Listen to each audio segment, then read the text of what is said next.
Fala galerinha, beleza? Vamos falar de equilíbrio ainda, só que agora em meios aquosos, em processos de ionização, pode ser? Resumo parte 2 de equilíbrio, bora lá?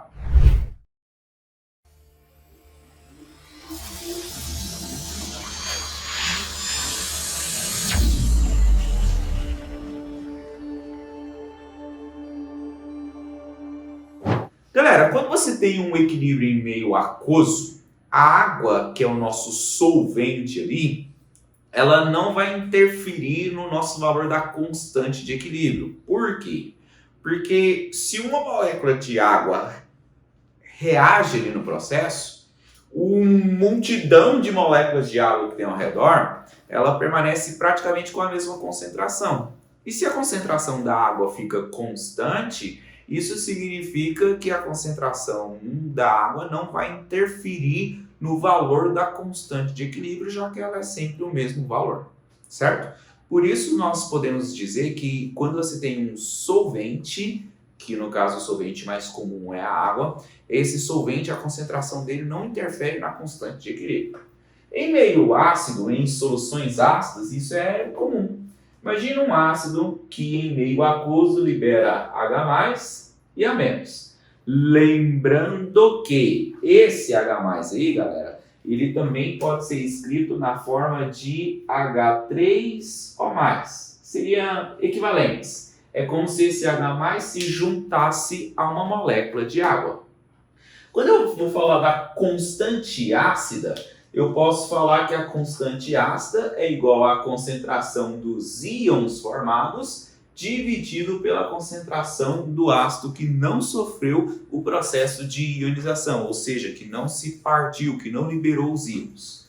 Agora, quanto maior for o valor da constante ácida, isso significa que maior vai ser as concentrações dos íons e menor será a concentração do ácido não ionizado.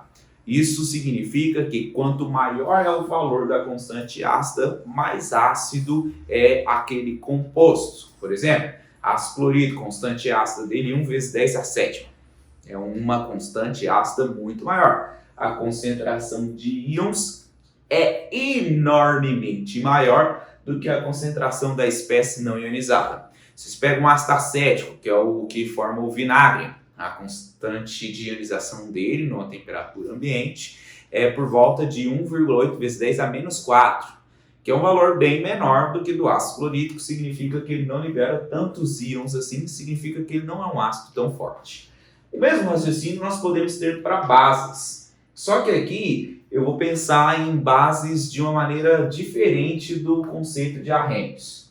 Uma base pode ser um composto que em meio aquoso ele retira dessa água um hidrogênio positivo. E se ele retira um hidrogênio positivo da água, você vai ter restando aqui um OH-. Por isso, eu posso falar que a constante básica é a concentração dos nossos produtos, que são os íons, dividido pela concentração da nossa base em si. Lembrando que a concentração da água não entra na expressão, porque você tem um meio aquoso, você tem a água como solvente, ela não vai entrar na expressão porque a concentração dela é praticamente constante. Significa que quanto maior for o valor de Kb, maior vai ser a concentração de OH- e do nosso cátion, e menor vai ser a concentração da espécie não ionizada. Se mais íons foram liberados, se mais OH- foi liberado, significa que essa base é uma base mais forte.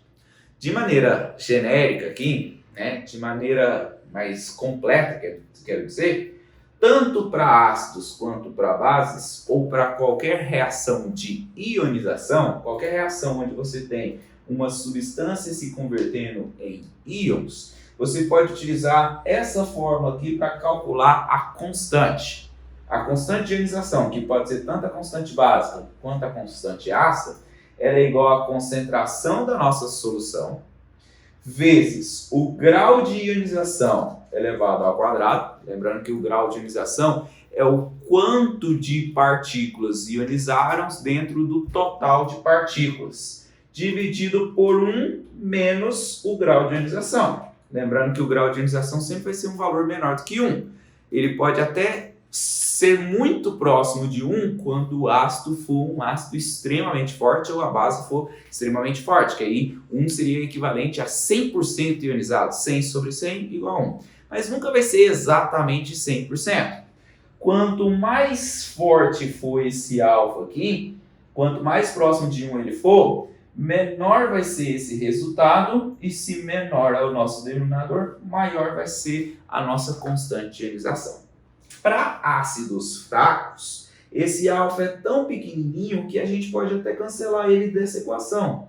Então fica sobre 1, e sobre 1 dá esse próprio resultado aqui. Então eu posso pegar só essa parte de cima da equação quando nós trabalhamos com substâncias cujo grau de ionização é menor do que 5%. A gente pega só essa parte de cima da equação para calcular o valor da constante de ionização e descobrir se esse ácido é forte ou se ele é fraco.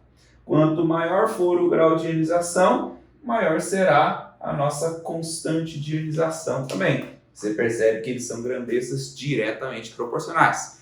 Então, aumentou a ionização de um ácido, quanto mais ionizado ele for, isso significa que mais forte será o nosso ácido. Fala galerinha, para a gente terminar equilíbrio químico, está faltando a gente falar sobre ionização da água e pH e pOH. Bom, a água, que é H2O, ela é separada em H+, mais OH-, porque aqui no H+, como você estudou nos ácidos, é a característica de um ácido.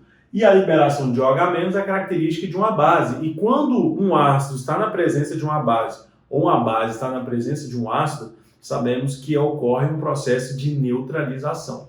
E é por isso que a água pura, tem um pH 7, que é um pH neutro, que eu vou mostrar para vocês aqui. Agora, o Kw, que é a constante de ionização de water, né? Que para a gente aqui é a nossa água, é a concentração de H+, vezes a concentração de OH-. Bom, só que esse Kw sempre vai dar 1 vezes 10 a menos 14 a 25 graus Celsius. Então é por isso que existe aquela formulazinha que pH mais pOH tem que dar igual a 14, por causa da constante de ionização da água. Agora, quando o H+, a concentração de H+, está de 10 a 0, ou de 10 a menos 7, ou de 10 a 14, a gente tem um processo aqui chamado de escala. E essa escala ela é medida por uma quantidade desse H+ nesse meio. Então, se um ácido está na presença de água, ele se ioniza e ele libera H+. A gente calcula a concentração desse H+. Bom, sabendo a concentração de H+, a gente coloca isso numa escala, que pode ir de 10 a menos 1 a 10 a menos 14. Que pode ir de 10 elevado a 0 a 10 a menos 14. Da mesma forma, o OH-, ele pode ir de 10 a menos 14 a 10 a 0. Você viu que a escala está invertida? Bom, porque uma é uma constante de acidez e o outro é uma constante de basicidade, para a gente aqui em relação à nossa concentração. Bom, agora, como os valores são muito pequenininhos, já pensou, ó, 10 a menos 14 é 0,00000, é um valor muito pequenininho. Por causa disso, os cientistas desenvolveram um método chamado de potencial de hidrogenação e potencial de Como é que é? Potencial hidrogênio iônico e potencial hidroxiônico.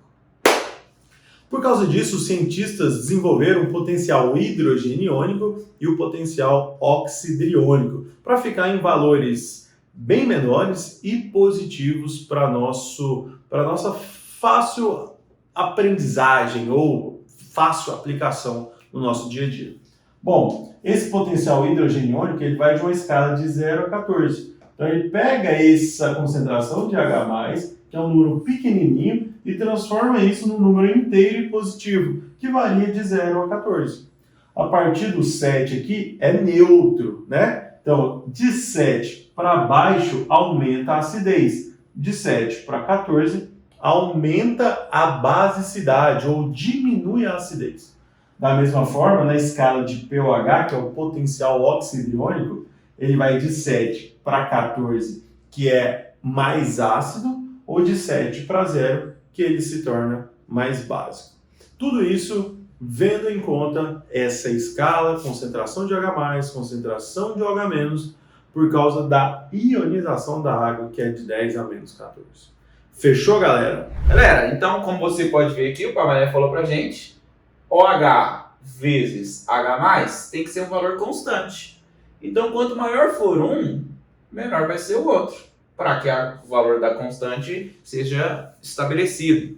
Quando aqui é 10 a 0, aqui tem que ser 10 a menos 14, porque 10 a 0 vezes 10 a menos 14 dá 10 a menos 10 a menos 14. Eles só se tornam iguais quando é A mesma quantidade, né? 10 a menos 7. E aí é quando a quantidade de H+ e a quantidade de OH- está igual, e por isso que o meio é neutro, porque a mesma quantidade de ácido é a quantidade de base. Se você tiver mais ácido, você vai ter aqui 10 a 0, quer dizer que tem mais H+ do que OH-.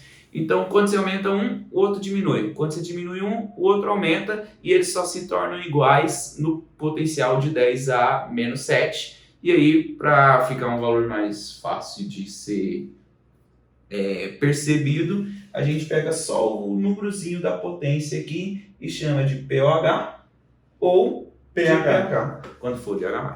Simplesinho, gente. Química é simples, né? Ó, simplificando a vida. Exatamente. Então, galera, muito obrigado pela sua atenção. Deixe nos comentários qualquer dúvida e até a próxima aula. É nóis, tamo junto.